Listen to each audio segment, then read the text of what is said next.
स्वाज्ञोऽप्यत्प्रसादेन ज्ञानं तत्फलमाप्नुयात् सोऽयं हयास्यो भगवान हृदय में भातु सर्वदा। न्याय सिद्धांत मुक्तावली ग्रंथ के प्रत्यक्ष प्रकरण के अंतर्गत पिछले 2 दिनों से पृथ्वी का निरूपण हो रहा है।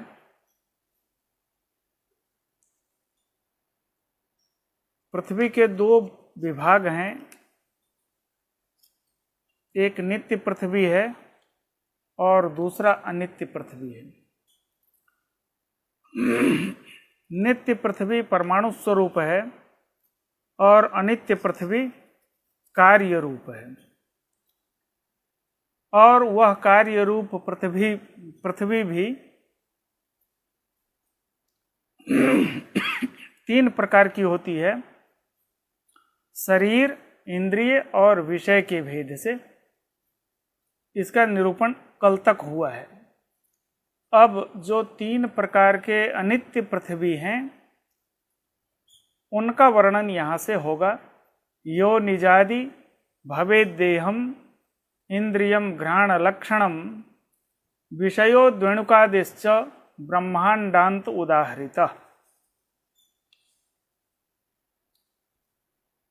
उसमें भी शरीर, इंद्रिय और विषय 3 भेद है। शरीर रूप पृथ्वी क्या है उस पर हम आते हैं। यो निजादि भवेद देहम, योनिज आदि, आदि पद से अयोनिज भी ले लें, अर्थात योनिज और अयोनिज ये 2 प्रकार के शरीर होते हैं, देह होते हैं। तत्र देहम उदाहरति, देह का उदाहरण करते हैं यो निजादि इति, अर्थात योनिज और अयोनिज ये 2 प्रकार का शरीर है। योनिज शरीर भी 2 प्रकार का है, जरायुजम अंडजम च, जरायुज और अंडज। तो पहले योनिज क्या होता है इसको हम समझ लेते हैं। शुक्र और शोणित के परस्पर संयोग से जो शरीर का निर्माण होता है उसको हम योनिज शरीर कहते हैं। और जहाँ शुक्र शोणित के परस्पर सम्मेलन से शरीर की उत्पत्ति नहीं होती है उसी को हम अयोनिज कहेंगे। योनिज और अयोनिज। तो योनिज भी 2 प्रकार का कहा, जरायुज और अंडज। जरायुज हम कहते हैं, एक जरायु किसे कहा जाता है? एक गर्भवेष्टन जो चर्म पुटक है उसको जरायु बोलते हैं।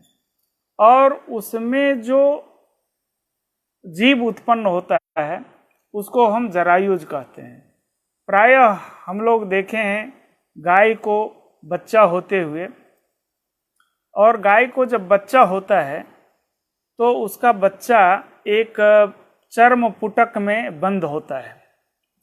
जो चर्म पुटक है उसी पुटक का नाम है जरायु, और उससे वह बाहर निकलता है, एतावता उसे हम जरायुज कहेंगे।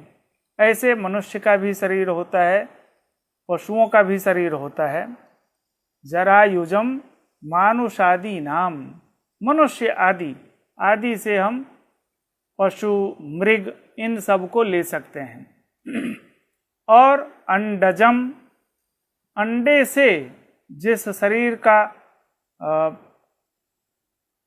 शरीर की उत्पत्ति होती है उसको हम अंडज कहते हैं। सर्प का और पक्षियों का जो शरीर होता है वह एक अंडे से उत्पन्न होता है। पक्षी प्रायः अंडे देते हैं, सर्प भी अंडा देता है, और उस अंडे से उसका शरीर बाहर निकलता है। एतावता वह अंडज शरीर कहलाया। और ये दोनों ही योनिज है। अंडजम सर्पादीनाम। अयोनिजम, जो अयोनिज अर्थात शुक्र शोणित के परस्पर सम्मेलन से जिस शरीर की उत्पत्ति नहीं होती है उसको हम अयोनिज शरीर कहते हैं। वह स्वेदज और उद्भिज है। स्वेदज हम उसको कहते हैं शरीर में पसीना होता है और उस पसीने से एक जीव विशेष की उत्पत्ति होती है, उसको हम स्वेदज कहते हैं। प्रायः ये होता है मशक इत्यादि, ये स्वेदज ही होते हैं।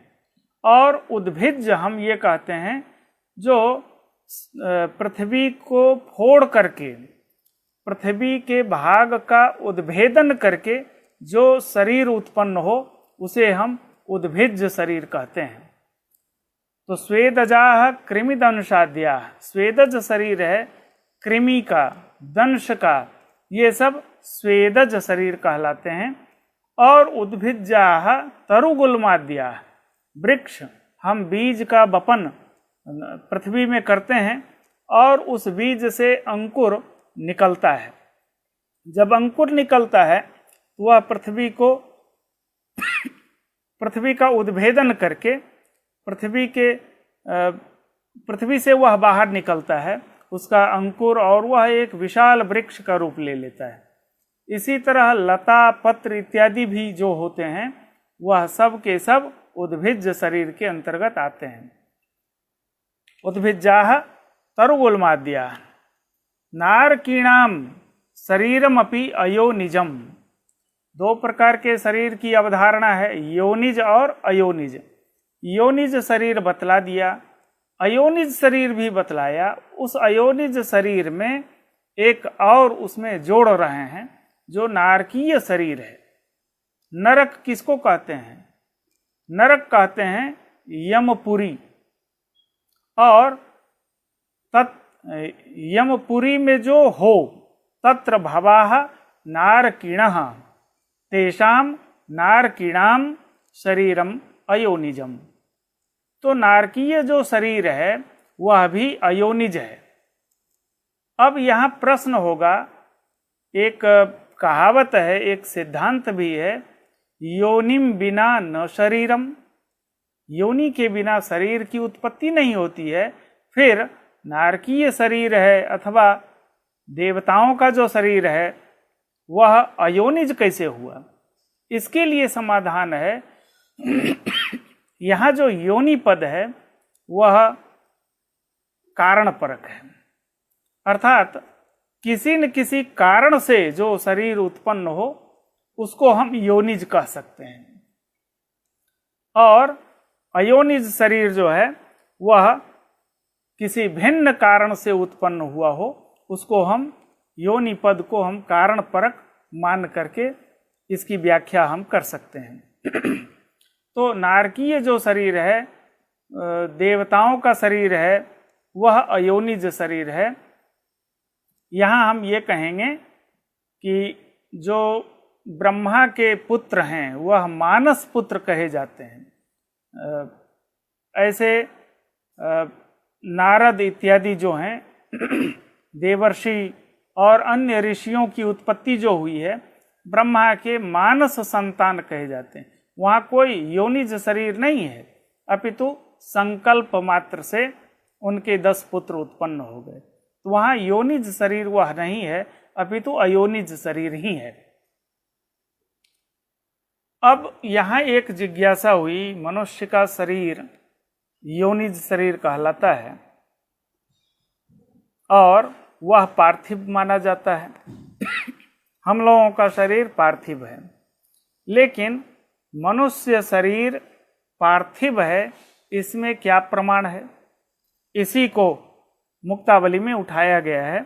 न च मानुषादि शरीराणाम पार्थिवत्वे किम मानम। मनुष्य शरीर पार्थिव है, इसमें क्या प्रमाण है?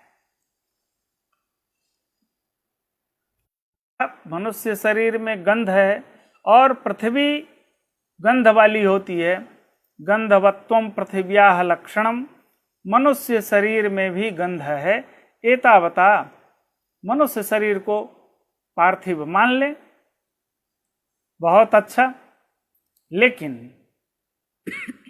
इस शरीर में आज के मौसम में पसीना भी होता है, और वह जो स्वेद है वह जलबिंदु को ही हम स्वेद कहते हैं। तो क्लेद और टेम्परेचर, शरीर में एक गर्मी होती है, वह गर्मी का कारण तो तेज होता है, तेज में ही गर्मी होती है, तो शरीर में क्लेद भी है, ऊष्मा भी है। तो इस शरीर को जलीय क्यों न मान लिया जाए, तेजस क्यों न मान लिया जाए? क्या युक्ति है कि इसे हम पार्थिव मानने के लिए बाध्य हैं? उसी को प्रश्न किया है। न च क्लेदोष्मादेह उपलम्भात आप्यात्वादिकमपि स्यात्। आप्यत्व हो अर्थात जलीयत्व हो, तेजसत्व हो, यह शरीर तेजस हो जाए, जलीय हो जाए, पार्थिव ही क्यों? इति वाच्यम न च वाच्यम। तथा सति जलत्व पृथ्वीत्वादिना संकर प्रसंगात। पृथ्वीत्व और जलत्व, इसके द्वारा सांकर्य दोष उपस्थित होगा। यदि हम शरीर को जलीयत्व भी मान लें, तेजसत्व भी माने, या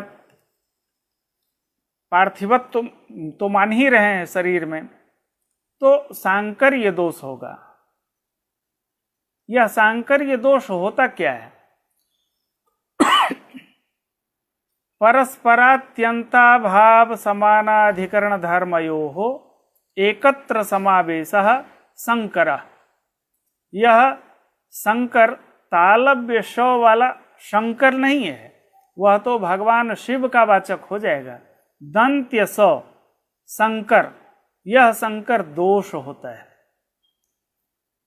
कैसे दोष होगा? तो देखें, पृथ्वीत्वा भाव जल में विद्यमान है, सरिता का जल है।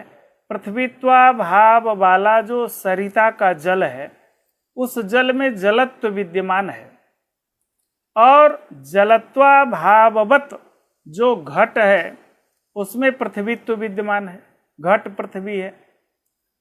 तो पृथ्वीत्वा भाववत जो सरित जल है उसमें जलत्व विद्यमान है, और जलत्वा भाववत जो घट है उसमें, उस घट में पृथ्वीत्व विद्यमान है। लेकिन मनुष्य का जो शरीर है उसमें जलत्व भी विद्यमान है और पृथ्वीत्व भी विद्यमान है। इन दोनों का समावेश हो जाने से मनुष्य शरीर में सांकर्य दोष उपस्थित हुआ। इसलिए इसे हम पृथ्वीत्व और जलत्व दोनों नहीं मान सकते, एक ही मानना पड़ेगा, पृथ्वीत्व अथवा जलत्व। तथा सति जलत्व पृथ्वीत्वादिना संकर प्रसंगात। सांकर्य दोष यहाँ उपस्थित हो रहा है, इसलिए हम नहीं मान सकते दोनों को। तो कहा ठीक है, आप इस दोष के भय से दोनों उसमें नहीं मान सकते, जलीयत्व भी नहीं मानेंगे और पृथ्वीत्व भी नहीं मानेंगे। अब हम ये कहना चाहते हैं कि पृथ्वीत्व को मत मानो और जलत्व केवल मान लें, फिर तो कोई दोष नहीं होगा, सांकर्य दोष का वारण हो जाएगा। केवल एक हम जलत्व मानेंगे, केवल एक तेजसत्व मानेंगे, एक ही मानना होगा। पृथ्वीत्व मानने के पीछे आपका आग्रह क्यों है? वही प्रश्न हो रहा है। न च तर्हि जलीयत्वादिकम एव अस्तु। केवल जलीयत्व ही हो, केवल तेजसत्व हो, पर पार्थिवत्व नहीं मानना। न तो पार्थिवत्वम, पार्थिवत्व, यह जो मनुष्य शरीर है इसको पार्थिवत्व, इसमें हम पार्थिवत्व नहीं मानेंगे। इसका समाधान देते हैं, कोई ऐसा अवसर आएगा जब क्लेद मिट जाएगा, क्लेद नष्ट हो जाएगा। वैसे मौसम भी आते हैं, सर्दी का मौसम है, 5 डिग्री टेम्परेचर होता है, कभी पसीना नहीं होता है। हाँ, हम बहुत 5 किलोमीटर दौड़ जाएं तो पसीना आ जाएगा, लेकिन सामान्यतः पसीना उस मौसम में नहीं होता। और कभी टेम्परेचर हमारा सामान्य भी होता है, शरीर नॉर्मल प्रतीत होता है। जब 95 के ऊपर टेम्परेचर होगा, 96, 97, 102, 104, तब शरीर में ताप समझ में आता है। ले ऐसे नॉर्मल शरीर होता है, तो उस समय में तेज सत्व भी नहीं मान सकते हैं। तो जब क्लेद मिट जाए, पसीना हट जाए, फिर भी वहाँ गंध की प्रतीति होती ही है। क्लेदादि नाम, आदि पद से यहाँ गर्मी को भी ले लें, ऊष्मा को ले लें, उनका विनाश हो जाने पर भी क्लेदादि नाम विनाशेपि शरीरत्वेन प्रत्यभिज्ञानात्, वह शरीरत्वेन उसका ज्ञान होता ही रहता है और उस समय गंध की उपलब्धि हमेशा ही होती है। और गंधाद्युपलब्धेश्च पृथ्वीत्व सिद्धे, इसलिए मनुष्य शरीर को हम पार्थिव ही मानेंगे, न तो जलीय मान सकते हैं, न तेजस मान सकते हैं, न वायवीय मान सकते हैं। सांकर्य दोष के वारण करने के लिए हम दो को नहीं मान सकते हैं। केवल जलीयत्व को माने तो भी नहीं चलेगा, केवल तेजसत्व माने तब भी नहीं चलेगा, केवल वायवीय माने तब भी नहीं काम बनेगा। क्यों कि इन सब का विनाश हो जाने पर भी शरीरत्वेन प्रत्यभिज्ञान होता है। मृत शरीर में भी न तो वहाँ जल है, न तेज है, न वायु है, पर शरीरत्वेन उसका ज्ञान होता रहता है और गंध की उपलब्धि होती रहती है। इसलिए यह शरीर, मनुष्य शरीर पार्थिव ही है, अन्य कोई नहीं है। एतावता यह सिद्ध हुआ कि शरीर पार्थिव है। हम शरीर को 5 भौतिक व्यवहार करते हैं। केवल पृथ्वी से यह शरीर निर्मित हो तब पार्थिव हम कहें। यह 5 भौतिक शरीर है, इसमें जल भी है, तेज भी है, वायु भी है, आकाश भी है। शरीर से जल का अंश निकल जाए तो तुरंत नष्ट हो जाएगा। शरीर का टेम्परेचर यदि नष्ट हो जाए तो भी शरीर नष्ट हो जाएगा। इसलिए अन्य 4 और हैं, पर वह निमित्त है। जिसकी अधिकता होती है उसी का नाम लिया जाता है। पार्थिव भाग अधिक है शरीर में, इसलिए हम इस शरीर को पार्थिव संज्ञा कहते हैं। जलीय शरीर में जल का आधिक्य होता है, इसलिए वह शरीर जलीय कहलाता है। तेजः शरीर में तेज की अधिकता होती है, इसलिए वह तेजस शरीर कहलाता है। और भूत प्रेत पिशाच का जो शरीर है उसमें वायु भाग अधिक होता है, इसलिए उसका शरीर वायवीय कहलाता है। आदित्य लोक में तेजस शरीर प्रसिद्ध है, वरुण लोक में जलीय शरीर प्रसिद्ध है और पृथ्वी लोक में पार्थिव शरीर प्रसिद्ध है। इसलिए तेन पार्थिवादि शरीरे जलादि नाम निमित्तत्व मात्रम बोध, और वह निमित्त है। हम 80% पार्थिव भाग को माने और बाकी 20% में 5-5% जल, तेज, वायु और आकाश का अंश मान लेते हैं। शरीरत्वम तु न जाति, शरीरत्व को हम जाति नहीं मान सकते। क्यों? यहाँ भी पृथ्वीत्वादिना सांकर्यात्, पृथ्वीत्व के द्वारा सांकर्य दोष उपस्थित होगा। देखें कैसे सांकर्य, परस्परात्यंताभाव समानाधिकरण धर्मयोः एकत्र समावेशः संकरः। यह जो सांकर्य दोष का स्वरूप है वह दोष शरीरत्व को जाति मानने पर उपस्थित होगा, इसलिए शरीरत्व को हम जाति नहीं मानते हैं। कैसे यह दोष होता है? पृथ्वीत्व को छोड़ करके शरीरत्व जो है वह जलादि तृतीय शरीर में विद्यमान है। जल का भी शरीर है, तेज का भी शरीर है, वायु का भी शरीर है। तो पृथ्वीत्व को छोड़ करके, पृथ्वीत्व पृथ्वी में है, पृथ्वीत्व को छोड़ करके शरीरत्व जलीय शरीर में है, तेजस शरीर में है और वायवीय शरीर में है।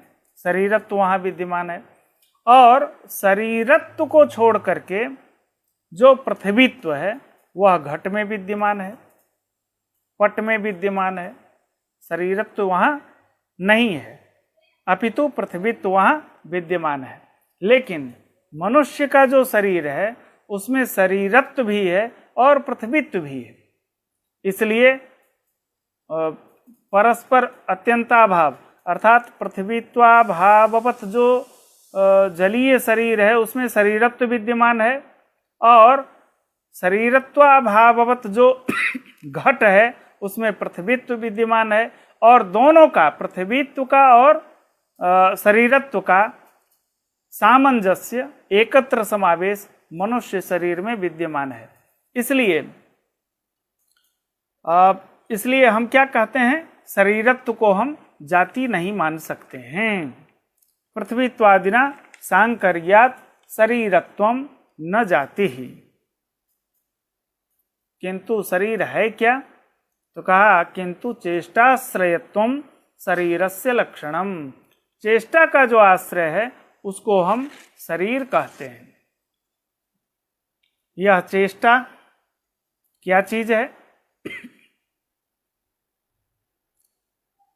हिताहित प्राप्ति परिहारानुकूला क्रिया चेष्टा। हाँ, शरीर के लिए ये पार्थिव भाग व्यापक रूप से वहां उपस्थित है, इसलिए इस शरीर को हम पार्थिव शरीर कहते हैं। बिल्कुल अच्छी बात है, सही। हिताहित प्राप्ति परिहारानुकूला क्रिया चेष्टा। हित की प्राप्ति और अहित का परिहार, इन दोनों क्रियाओं को करने की जो चेष्टा है, जो क्रिया है, उसी क्रिया को हम चेष्टा कहते हैं। हिताहित प्राप्ति परिहारानुकूला क्रिया, हित की प्राप्ति अहित का परिहार। ये प्रत्येक व्यक्ति यही चाहता है, हमें अभीष्ट की प्राप्ति हो और अहित हमसे दूर रहे। अहित की चाहना किसी को नहीं है, अहित कोई नहीं चाहता है। सभी जीव मात्र अपना हित संपादन ही चाहते हैं। इसलिए हिताहित प्राप्ति परिहारानुकूला क्रिया चेष्टा, हित प्राप्ति अहित का परिहार। एतादृश जो चेष्टा है, क्रिया है, उसी को हम चेष्टा कहते हैं। तो उस चेष्टा का जो आश्रय है उस चेष्टा का आश्रय जो होता है उसी को हम शरीर कहते हैं। वृक्षादीनामपि चेष्टा सत्वात् ना व्याप्ति। प्रश्न ये होगा, वृक्ष तो एक जगह अवस्थित है, उसमें किसी की प्राप्ति, किसी के परिहार, ये अपेक्षा उसे नहीं होती है, कोई क्रिया नहीं होती है। इसलिए क्रिया के अभाव होने से उसमें चेष्टा नहीं है। ऐसा किसी को जिज्ञासा हो गई, इस तरह की जिज्ञासा, उस जिज्ञासा के निदान के लिए ग्रंथकार कहते हैं वृक्षादीनाम अपि चेष्टा सत्वात्। मनुष्य में तो तादृशी चेष्टा है, लेकिन वृक्ष में भी उस प्रकार की चेष्टा है, इसलिए उसका भी, वृक्ष का भी एक शरीर होता है। वृक्ष भी एक प्रकार का शरीर माना जाता है, वह भी एक शरीर का आकार है। इसलिए वृक्षादीनामपि चेष्टा सत्वात् शरीरस्य न व्याप्ति ही। चेष्टाश्रयत्व जो शरीर का लक्षण है, वह लक्षण मनुष्य शरीर में जैसे जा रहा है वैसे ही वृक्ष के शरीर में भी पहुंचेगा, इसलिए कोई अव्याप्ति दोष नहीं होगा। प्रश्न यह है कि वृक्ष का शरीर होता है, इसे कैसे मान लिया जाए? वृक्ष का शरीर भी होता है। न च वृक्षादेह शरीरत्वे किम मानम, क्या प्रमाण है वृक्ष का शरीर होता है? तो कहा, समाधान देते हैं, आध्यात्मिक वायु संबंधस्य प्रमाणत्वात्। आध्यात्मिक वायु का संबंध, यह एक नया आध्यात्मिक वायु है। आत्मानं शरीरम अधिकृत्य वर्तते यह स आध्यात्मिकम। शरीर को धारण करके जो रहे उसी को हम आध्यात्मिक शब्द से जानते हैं। आत्मानं शरीरम अधिकृत्य वर्तते यह सह आध्यात्मिक, वह प्राणवायु है। प्राणवायु सर्वत्र विद्यमान होता है शरीर में, इसे कोई नहीं नकार सकता है। तो आध्यात्मिक वायु संबंध है वृक्ष के साथ में, इसलिए वृक्ष भी एक शरीर विशेष है। कहा कि आप बोलें और मैं मान लूं, इतनी सहजता तो मुझ में नहीं है। आपका वाक्य ब्रह्म वाक्य हो और उसमें मेरा भरोसा भी हो, तब हम स्वीकार कर लें, लेकिन आपकी बातों में मेरा कोई भरोसा नहीं है। आध्यात्मिक वायु है वृक्ष के साथ में, आध्यात्मिक वायु का संबंध वृक्ष के साथ में, इसी में क्या प्रमाण है?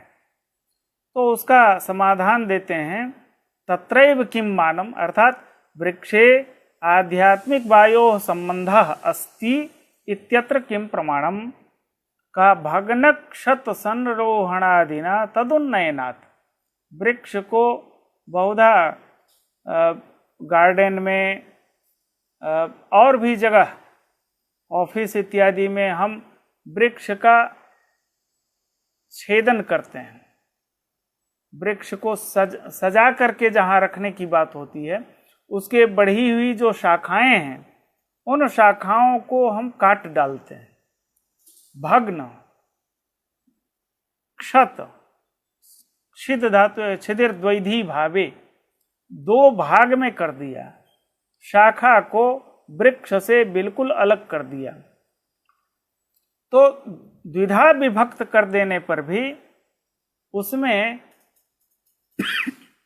भग्न कर दे, आंशिक क्षत कर दे, बिल्कुल अलग कर दे, फिर भी उसमें संरोहण देखा जाता है। संरोहण पदार्थ क्या है?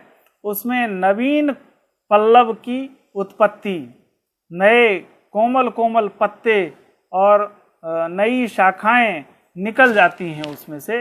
वृक्ष को शाखा को काट देने पर पुनः नई शाखा निकल आती है उसमें, इसलिए भग्न क्षत संरोहणादिना तदुन्नयनात्। एक चीज और है, वृक्ष का शरीर होता है, इसमें श्रुति भी इसमें प्रमाण बतलाती है। वह है,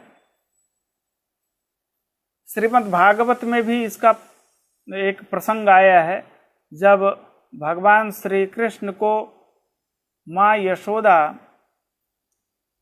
एक आरोप में उन्हें ऊखल से बांधती है और ऊखल को वो घसीट करके ले जाते हैं।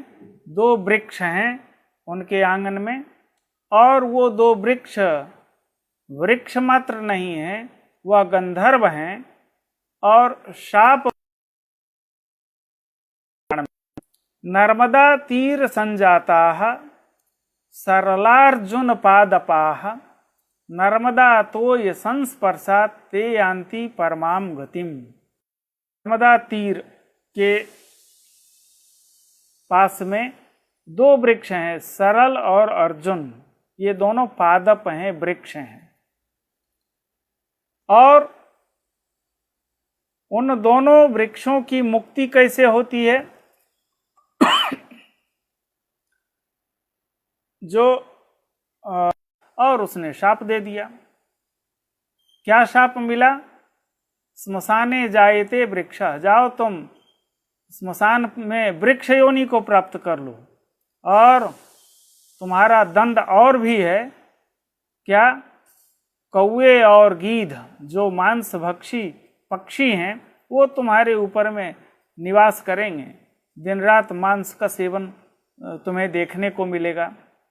तो ये दंड विधान, वृक्ष योनि एक प्रकार की योनि है, वह वृक्ष शरीर भी है, तभी तो ये सब विधान दिए गए हैं, विधान मिलते भी हैं। इसलिए वृक्ष भी एक प्रकार का शरीर धारण करता है, उसका भी शरीर है, और वह आध्यात्मिक वायु जो प्राण वायु है, उस प्राण वायु का संबंध वृक्ष के साथ में होता है। इन सारे प्रमाणों के साथ में यह कहा जा सकता है कि यह जो अयोनिज वृक्ष है, जो उद्भिज शरीर जिसे प्राप्त होता है, वहाँ पर हम मान सकते हैं। अर्थात वृक्ष का भी शरीर होता ही है। अब चेष्टाश्रयत्वं शरीरस्य लक्षणम, यह किया गया है। चेष्टा का जो आश्रय है उसको हम शरीर कहते हैं। चेष्टा तो इस हाथ में भी है, तो हाथ में भी शरीर का व्यवहार हो क्या? यदि हस्तादौ शरीर व्यवहारो न भवति, हस्त में शरीर का व्यवहार कोई नहीं करता है। हस्त पाद ऐसे तमाम अवयव से विशिष्ट जो एक अवयवी है, उसमें हम शरीर का व्यवहार करते हैं। तो इसलिए हस्तादौ शरीर व्यवहार यदि न भवति तदा अंत्यावयवित्वेन विशेषणीयम, वहाँ अंत्यावयवी पद भी देना चाहिए। अर्थात अंत्यावयवित्वे सति चेष्टाश्रयत्वं शरीरस्य लक्षणम, यह शरीर में ही जाएगा, हाथ में नहीं जाएगा। न च यत्र शरीरे चेष्टा न जाता तत्र अव्याप्ति ही, जिस शरीर में चेष्टा ही नहीं हो उसमें अव्याप्ति होगी। कोई अपने प्राण वायु को रोक करके थोड़ी देर निश्चेष्ट अवस्थित रहे, वहाँ कोई चेष्टा नहीं हो, ऐसे शरीर में अव्याप्ति हो जाएगी। तो कहा कि नहीं, ऐसा संभव नहीं है। तादृशे प्रमाणाभावात्, बिना चेष्टा का कोई शरीर ही नहीं होता है। चेष्टा तो उसमें होती ही रहती है। ब्लड सर्कुलेशन आप थोड़े रोक लेंगे, ब्लड सर्कुलेशन हमेशा चलता ही रहेगा। रक्त की धारा प्रत्येक क्षण प्रवाहित होती रहती है, तो चेष्टा तो हो रही है शरीर में। धड़कन वह तो चलती ही रहती है, प्रत्येक अवयव में धड़कन विद्यमान है, वह वायु के कारण है। हम प्राण वायु को रोक सकते हैं थोड़ी देर के लिए, लेकिन शरीर में शरीरांतः संचारी वायु प्राणः, उस प्राण वायु को हम नहीं रोक सकते। हम जो श्वास प्रश्वास लेते हैं इसको हम रोक सकते हैं। वह संचरण करने वाला जो प्रत्येक शरीर के अंग में संचरण करने वाला है प्राण वायु, वह प्राण वायु तो चलता ही रहेगा, उसमें क्रिया होती रहेगी, और उसकी क्रिया के माध्यम से शरीर में भी क्रिया हो रही है। इसलिए शरीर निष्क्रिय हो, शरीर हो और वह निष्क्रिय हो, ऐसा कोई प्रमाण नहीं माना जाता, ऐसा कोई प्रमाण उपलब्ध नहीं है। इसलिए शरीर का लक्षण चेष्टाश्रयत्वम, यह संभव हो पाता है। अथवा दूसरा भी एक लक्षण करते हैं, अथवा चेष्टावत अंत्यावयवी वृत्ति द्रव्यत्व व्याप्य जातिमत्वम। चेष्टावत, चेष्टावत शरीर है, चाहे उसका अंग है, अंग में अंत्यावयवित्व नहीं रहेगा। वह अवयवत्व उसमें हो सकता है, लेकिन अंत्यावयवित्व पूरे शरीर में ही होने वाला है। तो चेष्टावत जो अंत्यावयवी, उस अंत्यावयवी में वृत्ति जो द्रव्यत्व की व्याप्य जाति, वह द्रव्यत्व की व्याप्य जाति मनुष्यत्व, चैत्रत्व, मैत्रत्व, ब्राह्मणत्व, क्षत्रियत्व, ये सब जाति होगी। तादृश व्याप्य जाति मत्व समस्त शरीर में चला जाएगा, कहीं दोष नहीं होगा। दूसरा भी है अंत्यावयवी मात्र वृत्ति चेष्टावद वृत्ति जाति मत्वम वा तत्।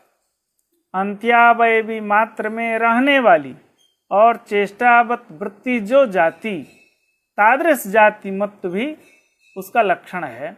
समस्त शरीर में यह लक्षण चला जाएगा, कहीं अव्याप्ति दोष नहीं होगा।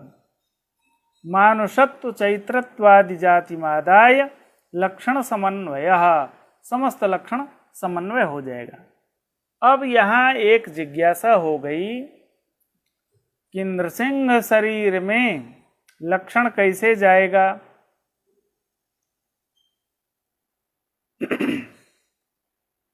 नृसिंह शरीर में यह लक्षण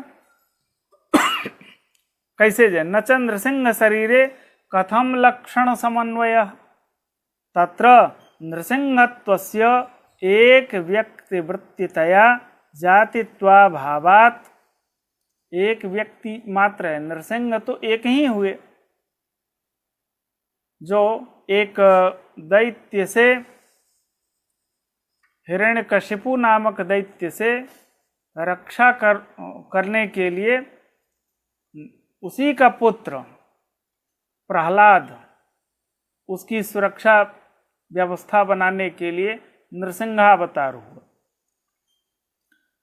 तो वह तो एक ही नृसिंह शरीर है, उसमें लक्षण समन्वय कैसे करेंगे? यदि हम कहें नृत्वम मनुष्य, मनुष्यत्व, और सिंहत्वम ये दोनों है वहाँ, तो केवल नृत्वम मानेंगे या केवल सिंहत्व मानेंगे? तो इसमें किसको माना जाए किसको नहीं माना जाए, विनिगमना विरह होगा। एक एक को हम नहीं मान सकते हैं। यदि नृत्व और सिंहत्व दोनों को माने तो सांकर्य दोष उपस्थित होगा। एक को नृसिंहत्व हम मान नहीं सकते हैं, क्योंकि एक व्यक्ति वृत्ति है, इसलिए एक को मानने तो दोष, दोनों को मिलाकर के माने तब भी सांकर्य दोष, एक एक को माने तो वहां कोई विनिगमना नहीं। बहुत बड़ा संकट उपस्थित हुआ है। न च नृसिंह शरीरे कथम लक्षण समन्वय तत्र नृसिंहत्वस्य एक व्यक्ति वृत्तितया जातित्वाभावात्। दूसरी बात, जलीय तैजस शरीर वृत्तितया देवत्वस्यापि जातित्वाभावात्। यदि हम तैजस शरीर, जलीय शरीर ऐसा कहेंगे तो वहां पर भी जातित्वाभाव होगा, क्योंकि वहां भी सांकर्य दोष होगा।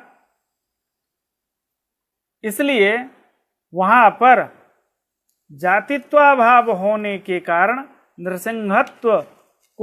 नृसिंहत्व शरीर में हम लक्षण समन्वय कर ही नहीं पाएंगे। उसका एक समाधान देते हैं।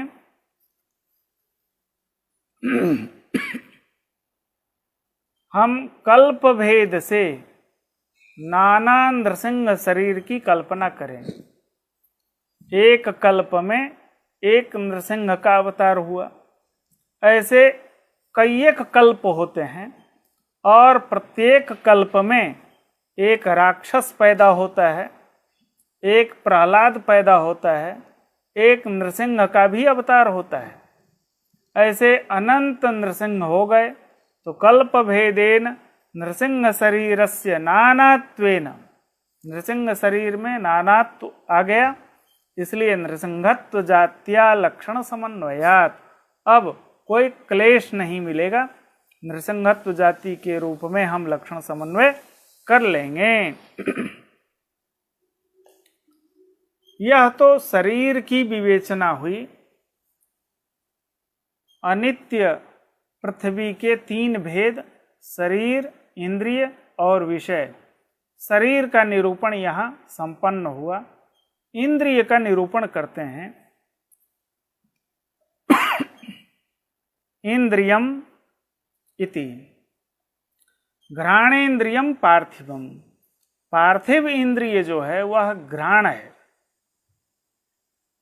क्यों पार्थिव ही है, इसके लिए अनुमान कर रहे हैं। घ्राणेन्द्रियम पार्थिवम, घ्राणेन्द्रिय पार्थिव है। रूपादिषु मध्ये गंधस्यैव व्यंजकत्वात्, घ्राण से हम गंध नामक गुण को ग्रहण करते हैं। विषय उसका गंध है और विषय के रूप में 5 उपस्थित होता है, रूप, रस, गंध, स्पर्श और शब्द। इन 5 विषयों के मध्य में वह जो घ्राणेन्द्रिय है वह केवल गंध का ग्रहण कराती है। घ्राण से किसी को भी रूप का ज्ञान तो नहीं हुआ है, रस का ज्ञान नहीं हुआ है, स्पर्श का ज्ञान नहीं होता है, केवल गंध का ज्ञान होता है। और गंध पृथ्वी का गुण है। एतावता घ्राण पार्थिव है। गंधा रूपादिषु घ्राणेन्द्रियम पार्थिवम, घ्राणेन्द्रिय को पक्ष किया और पार्थिवत्व को साध्य किया है। हेतु दिए हैं रूपादिषु मध्ये गंधस्यैव, एवकार है, एवकार से गंधातिरिक्त का निषेध किया जा रहा है। गंधस्यैव व्यंजकत्वात्, कुमकुम गंधाभिव्यंजक गोघृतवत्। कुमकुम एक प्रकार का, कुमकुम हम जो माथे पर लगाते हैं उसको हम कुमकुम कहते हैं। उसमें गंध का अभिव्यंजक, गंध को प्रकट करने वाला, गंध का जनक कौन होता है? गोघृत। गोघृत वह पार्थिव है। अब यहां पर जो उदाहरण दे रहे हैं, दृष्टांत दे रहे हैं, वहां असिद्धि नामक दोष का उद्भावन कर रहे हैं। कुमकुम गंधाभिव्यंजक गोघृतवत् न च दृष्टान्ते स्वकीय रूपादि व्यंजकत्वात् असिद्धि इति वाच्यम्। वह जो गोघृत है वह स्वकीय रूप का भी अभिव्यंजक है, रूप का भी अभिव्यंजक है और गंध का भी अभिव्यंजक है, इसलिए असिद्धि नामक दोष है। तो उसका क्या अर्थ है? उसका अर्थ यह है परकीय रूपाद्य व्यंजकत्वस्य तदर्थत्वात्। परकीय रूप का वह व्यंजक नहीं है, वह स्वकीय रूप का व्यंजक है। परकीय रूप,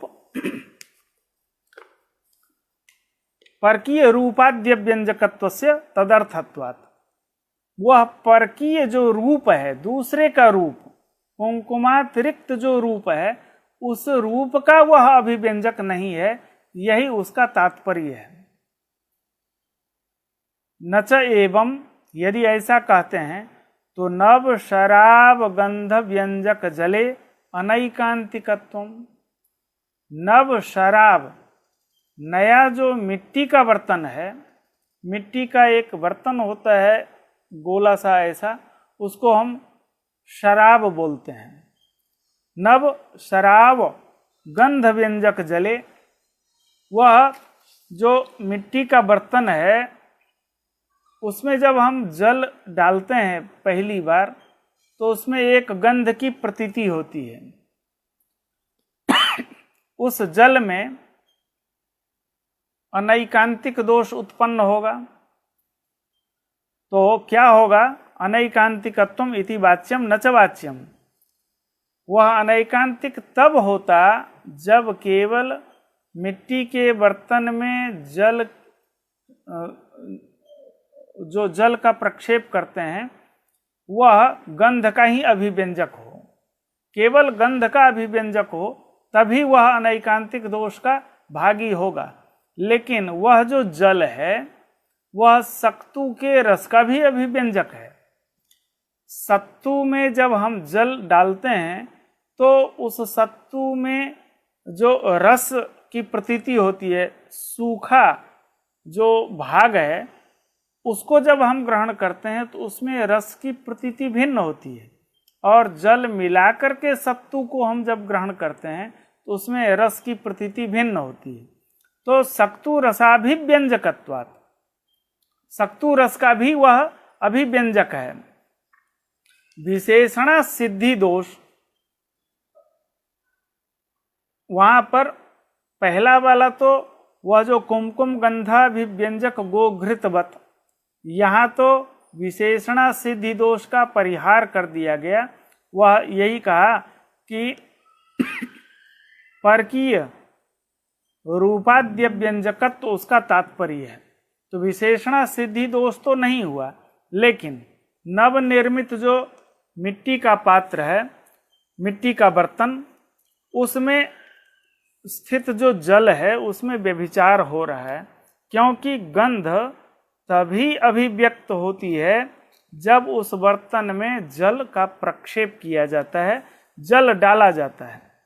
इस प्रकार से नव शराब गंध व्यंजक जो जल है उसमें व्यभिचार की शंका नहीं करनी चाहिए, क्योंकि गंध का व्यंजक जल मात्र गंध का ही अभिव्यंजक नहीं है, अपितु वह सत्तू के रस का भी अभिव्यंजक है।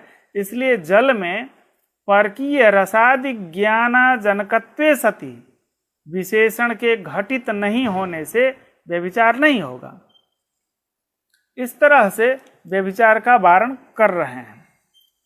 यदवा कल्प करके एक और भी दे रहे हैं, यदवा परकीय तीन देयम, परकीय पद नहीं भी दे सकते हैं। परकीय रूपादि व्यंजक, यह जो दिया है ना, परकीय रूपाद्य व्यंजकत्वे सति, यह परकीय पद नहीं दे सकते हैं। दृष्टांत बदल जाएगा। क्या होगा? वायुपनीत स्वरभिभागस्य दृष्टांतत्व संभवात, यह कुमकुम गंधाभिव्यंजक गोघृतवत, इस दृष्टांत को हटा करके वायु के द्वारा लाया गया जो सौरभ अंश है वह दृष्टांत बना लेते हैं। तो वायु के द्वारा लाया गया जो सौरभ भाग है वह सौरभ केवल पृथ्वी का ही गुण है।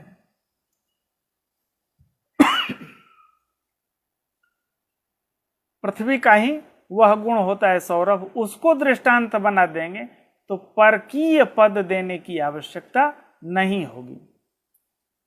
यहां एक और जिज्ञासा होती है, न च घ्राणेन्द्रिय सन्निकर्षस्य गंध मात्र व्यंजकत्वात् तत्र व्यभिचार। घ्राणेन्द्रिय को पार्थिव आप सिद्ध कर रहे हैं, तो घ्राणेन्द्रिय सन्निकर्ष के द्वारा ही हम गंध का व्यंजन कर सकते हैं। सन्निकर्ष के बिना जब तक वस्तु का अर्थात विषय का घ्राण के साथ संबंध नहीं होगा तब तक गंध की प्रतीति नहीं होगी, और गंध की प्रतीति नहीं होगी तो घ्राण में पार्थिवत्व भी सिद्ध नहीं हो पाएगा। एतावता घ्राणेन्द्रिय सन्निकर्ष में व्यभिचार लगेगा। घ्राणेन्द्रिय सन्निकर्षस्य गंध मात्र व्यंजकत्वात्, वह सन्निकर्ष जो है वह केवल गंध का ही व्यंजक होता है, अन्य का रूप का, रस का, स्पर्श आदि का वह व्यंजक नहीं है। घ्राणेन्द्रिय सन्निकर्ष केवल गंध का व्यंजक है, लेकिन वह इंद्रिय तो नहीं है। तत्र व्यभिचार इति वाच्यम न च वाच्यम द्रव्यत्वे सतीति विशेषणात्, उसमें हम एक और द्रव्यत्वे सति यह विशेषण जोड़ देंगे, उसे द्रव्य भी होना चाहिए। घ्राणेन्द्रिय तो द्रव्य है, पार्थिव द्रव्य है, लेकिन घ्राणेन्द्रिय सन्निकर्ष द्रव्य नहीं है। सन्निकर्ष तो एक संबंध है, उसमें द्रव्यत्व नहीं रहता है। इसलिए अब घ्राणेन्द्रिय सन्निकर्ष में लक्षण का व्यभिचार नहीं होगा। द्रव्य शेषणात् विषय इति 3 प्रकार के अनित्य पृथ्वी का विभाग किया, शरीर, इंद्रिय और विषय। तो अब विषय का निरूपण कर रहे हैं। उपभोग साधनम विषय, उपभोग का जो साधन है उसको हम विषय कहते हैं। जो भी हमारे दैनंदिन जीवन में उपस्थित होता है साधनतया, वह सब के सब विषय हैं। सर्वमेव ही कार्य जातम अदृष्टाधीनम, जितना भी कार्य है, घट पट मठ जो भी है, सब अदृष्ट के अधीन है। अर्थात बिना अदृष्ट के कोई भी कार्य उत्पन्न नहीं होता है। कुछ मेरे अदृष्ट से कार्य उत्पन्न होता है, कुछ आपके अदृष्ट से कार्य उत्पन्न होता है, कुछ अन्य जीव के अदृष्ट से कार्य की उत्पत्ति होती है। तो जितना भी कार्य है वह सब अदृष्ट के अधीन ही होता है। यत् कार्यम यद अदृष्टाधीनम तत्तत् उपभोगम साक्षात परंपरया जनयत्येव, जो कार्य जिसके भी अदृष्ट के अधीन होगा वह या तो साक्षात उत्पन्न करेगा या परंपरया वह कार्य को उत्पन्न करेगा ही। क्यों कि बिना बीज के, बिना प्ररोह के, बिना प्रयोजन के, बिना बीज अर्थात निमित्त और बिना प्रयोजन के किसी की भी उत्पत्ति नहीं हुई है। नहीं बीज प्रयोजनाभ्याम बिना कस्यचित उत्पत्ति अस्ति। तो जो उत्पन्न होता है उसी को हम कार्य शब्द से कहते हैं। तो वह कोई न कोई उसमें बीज है अर्थात निमित्त है, कोई न कोई प्रयोजन है। तो वह बीज कहीं अदृष्ट होता है, कहीं किसी का अदृष्ट होगा, दूसरे का अदृष्ट होगा, किसी का भी अदृष्ट जरूर होगा, तभी तो उसकी उत्पत्ति हो रही है। इसलिए तेन द्वेणुकादि ब्रह्मांडांतम सर्वमेव विषयो भवति। द्वेणुक से लेकर के परमाणु को छोड़ दीजिए, परमाणु कार्य नहीं होता। परमाणु नित्य है, वह हमेशा है, था, है और आगे भी रहेगा।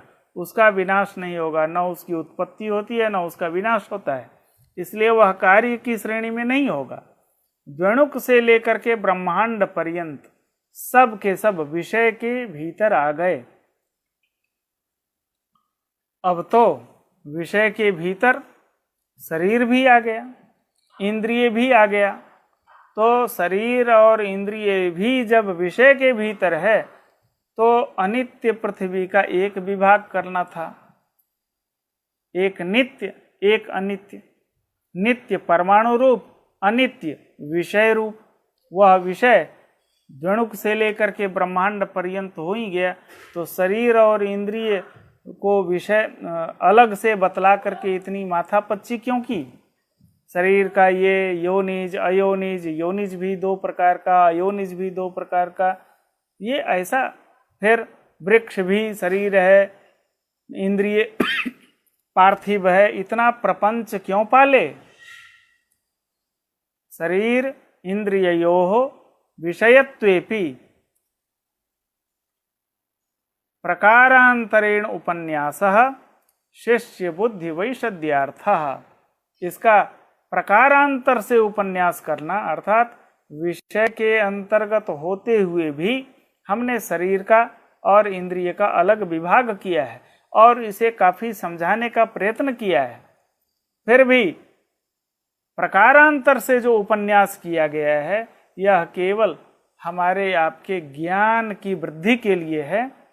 यद्यपि यह विषय के अंतर्गत ही है, फिर भी हमारा ज्ञान का विस्तार हो, इसलिए विश्वनाथ पंचानन भट्टाचार्य ने इसका त्रिधा विभाग करके इस पर विशद विवेचन उपस्थापित किया है। इस तरह से आज पृथ्वी का निरूपण यहाँ संपन्न होता है। अब जल का निरूपण हम आप आगे करेंगे।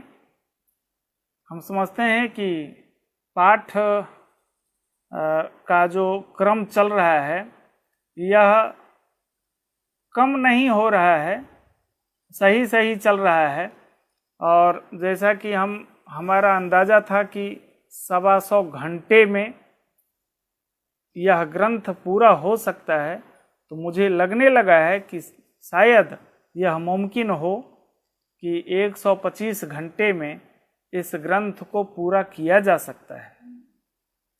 आप सभी की ऐसी गरिमामयी उपस्थिति बहुत आवश्यक है। इसी तरह अपनी उपस्थिति बनाए रखें और हमें भी उत्साहित करते रहें। इन्हीं शब्दों के साथ आज हम अपनी वाणी को यहीं विश्राम देते हैं। धन्यवाद, नमस्कार।